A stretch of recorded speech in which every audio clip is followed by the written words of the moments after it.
You know the story of my son's life. You probably don't know mine. So today I'd like to share it with you and what life was like and what led to that night a long time ago, and see if we learn anything from it. Here, I don't like this on when I'm doing that.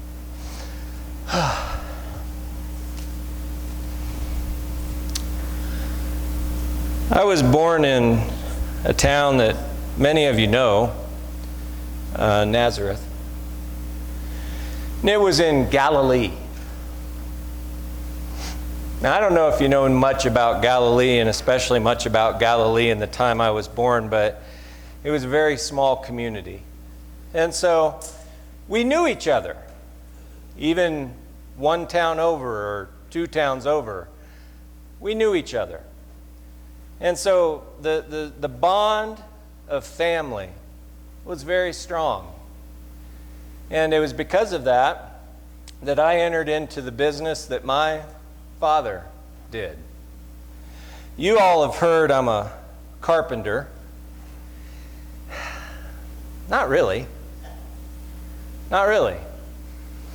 I don't know if you know this or not, but the wood that we had up around where I come from really wasn't all that good for carpentry. I think the word that you would probably all use if you're describing me is, I was a stonemason. I worked and I built, well, cities. And so, as a matter of fact, it wasn't too long when I was entering into the craft, the profession, the trade, that 4 miles down the road, Herod wanted to build a great city.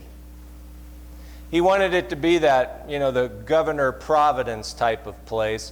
And so he said, I want to build something worthy of me coming to town.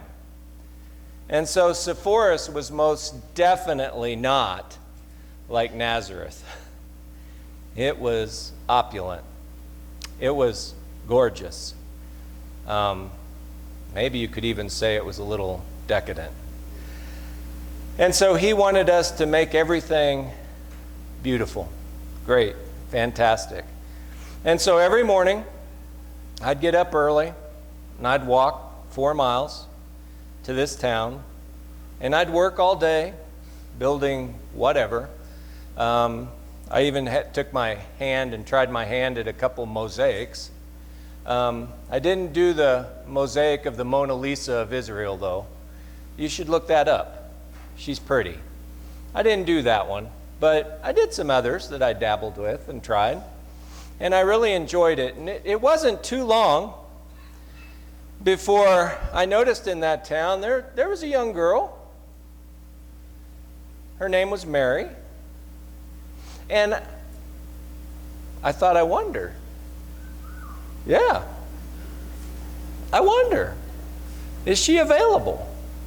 So, of course, before I ever spoke to her, I went and talked to her parents and made sure that she wasn't committed or betrothed to someone else. And sure shooting, she was free and available. So I talked a little more to the parents about what exactly they would like, and then I'd sure like to talk to her a little more. And we agreed upon something that fit, and so I was able to go talk to her. She was as smart as she was cute. I'm telling you. And I was smitten. Now, I know the courtship dance is a little different back in my day than it is when you all here today, where we already made the arrangement before I ever talked to her for the very first time, but get over that. Get over that. I found she was a really neat girl, and I was excited about the life that we were going to have. And so every day I went to Sepphoris. That 4 miles seemed like 4 minutes. I was walking on a cloud. And of course, to go back home was, because it meant I couldn't see Mary till the next morning. And it was like, how much longer? But I had to work up the right in order to marry her, so I kept working. I kept getting more money in my pocket, And a wedding was coming. It was coming. And it was going to be awesome. Our life together was going to be great. And one day I walked and I was working on this one mosaic that I was trying on a wall just for fun, and Mary came by. She was pregnant.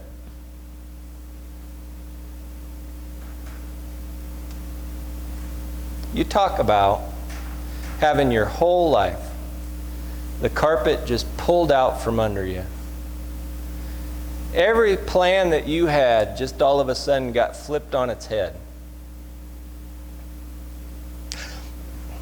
I didn't ask how or why or what or any of that, because again, back in that day, we all know what happened. Mary made a mistake.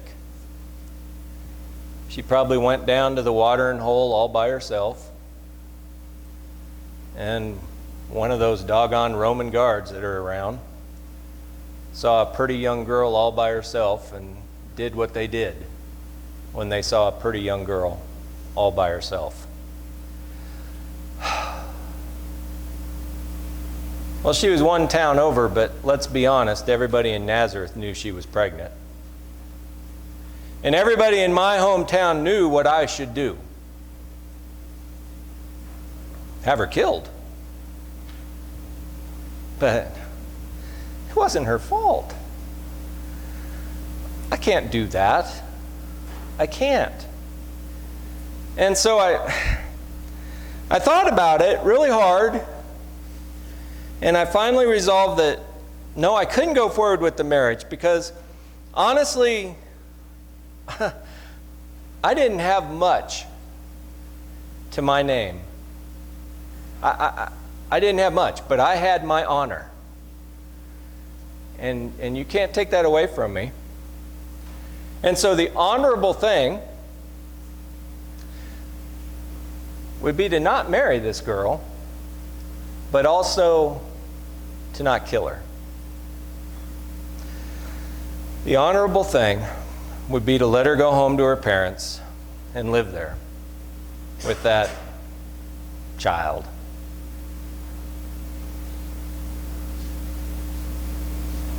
And so I told her that. And I told her parents. And it was hard. And that 4-mile walk I made home that night was one of the longest walks I ever made. In the dark alone. And I laid down that night heartbroken. Heartbroken. All the plans were gone. I don't know when it was, but sometime in the middle of the night I woke up with a start and I could hear somebody talking to me. I guess it was an angel. And the angel was saying to me, "Joseph, Joseph, it's okay. That child that Mary is carrying is God's."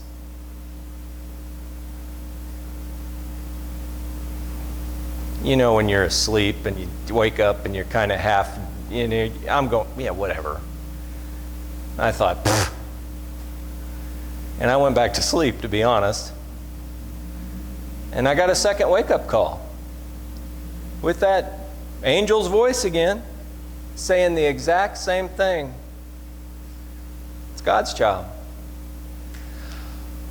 But that child needs a father. And I want you to be that father. No, wait a minute. Okay, this is great. So you told me it's God's kid. That's wonderful. I believe you in all that. But you know everybody in my town won't. And you know everybody in Mary's town won't. We're going to be the laughingstock not of one, but of 2 towns. We'll be the scandal of Galilee.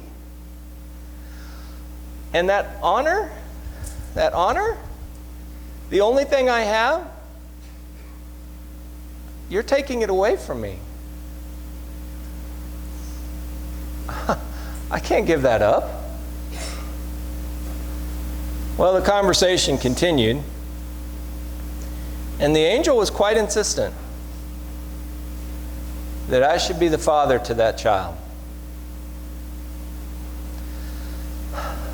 So I walked back to Sepphoris.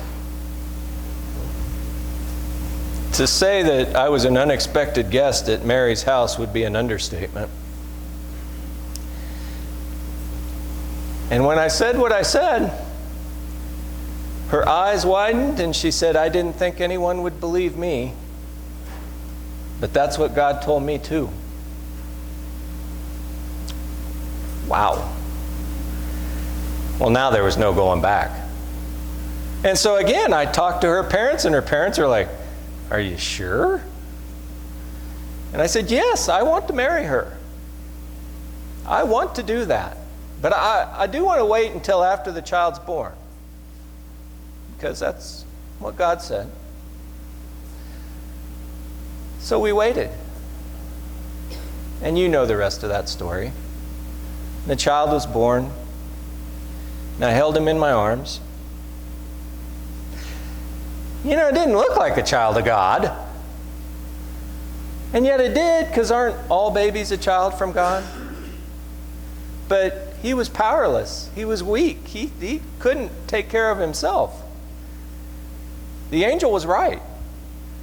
He not only needed Mary, he needed me. And so after that time, I went to work with a renewed sense of purpose. My job in life was to raise up that child, to protect him, to care for him, to nurture him, to teach him the best I knew, and show him a way.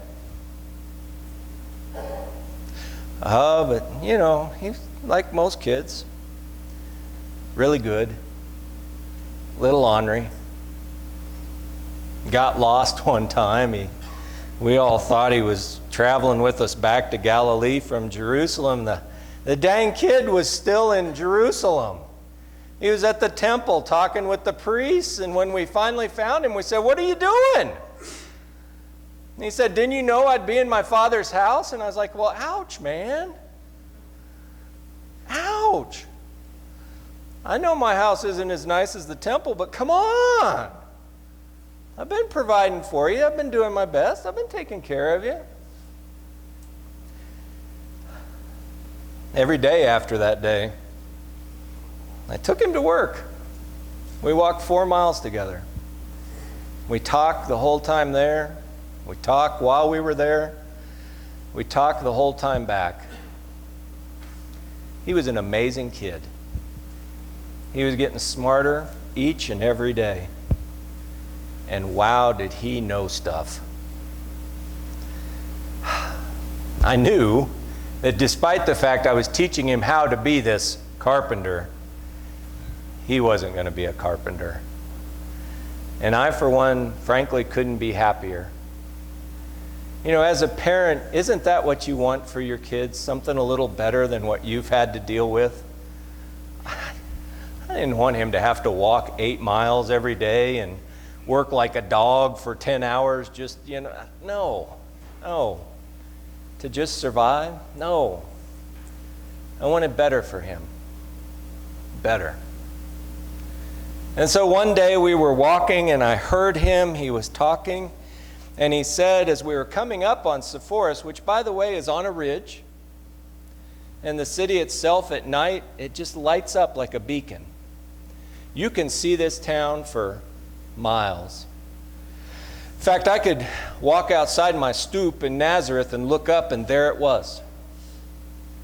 And one day, he and I were walking and talking, and he turned around, and we looked up at that city again, and he said to me, Dad, pretty humbling to have Jesus call you Dad. Dad, you see that city?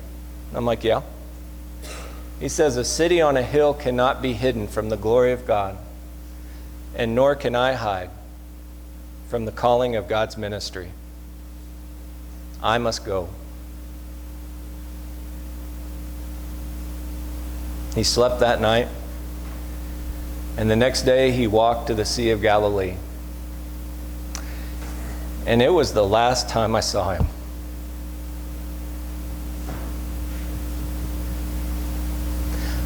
My job was done, but I sure would have liked to seen what he did those next couple years.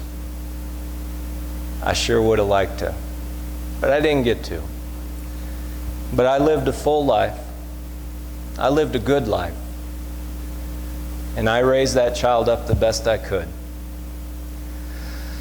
But God fulfilled his destiny. Today, we are thankful people. Many of us have had great parents, and they have raised us up to the best of their ability. Some of us maybe have had to struggle a little with earthly parents. But here's the good news in all of this. Each and every one of us in this room has a heavenly Father. His love for you, his care for you, his compassion for you never ends. And that role that Jesus played ended, well, at the cross, but right on that way at a table where he offered to you freedom, release from sin, and a chance to be right with God. So when we come to this table, we are to remember that very sacrifice of Christ.